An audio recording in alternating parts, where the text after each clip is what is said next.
F'kollaborazzjoni mal-Assoċjazzjoni Maltija tal-Skateboard, Infrastructure Malta għamlet rinnovazzjoni tal-imsida Skate Park, dan bl-installazzjoni ta' rampi u binarji ġodda tal-ħadid tal dan l-isport, siġar ġodda, dawl ġdid u tpenġijiet tal-graffiti ġodda.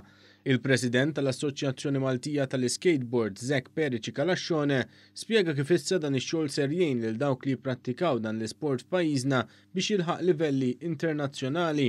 Għalina li nużaw dal-skate park kważi on a daily basis, rajna bżonjus ħafna u long overdue għax kien hemm ftit limitations fil-affarijiet fl-obstacles li kienaw u issa peress li żidna ġis sections ġodda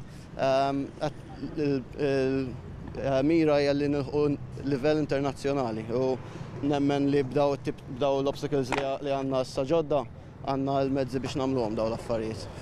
Waqt żjara li jagħmel f'dan l-skate park il-Ministru għall-Infrastruttura Ian Borg stqarr kif minn meta nfetaħ dan is-sit qatt ma kienet saritlu manutenzjoni.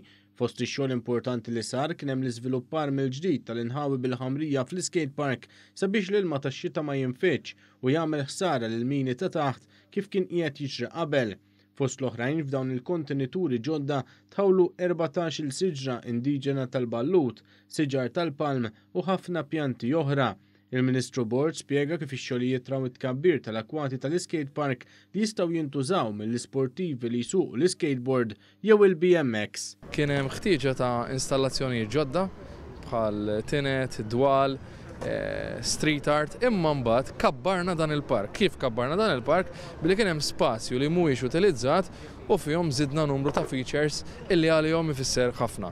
U għaldaqstant, dit komplituri kemm il-ħidma infrastrutturali mhijiex biss it-toroq, mhijiex biss ix-xogħlijiet marittimi, imma anke proġetti fil-komunitajiet differenti f'dal każ il-komunità sportiva fost iż-żgħażagħ illi ikomplu jtejbu l-kwalità tal-ħajja tan-nies.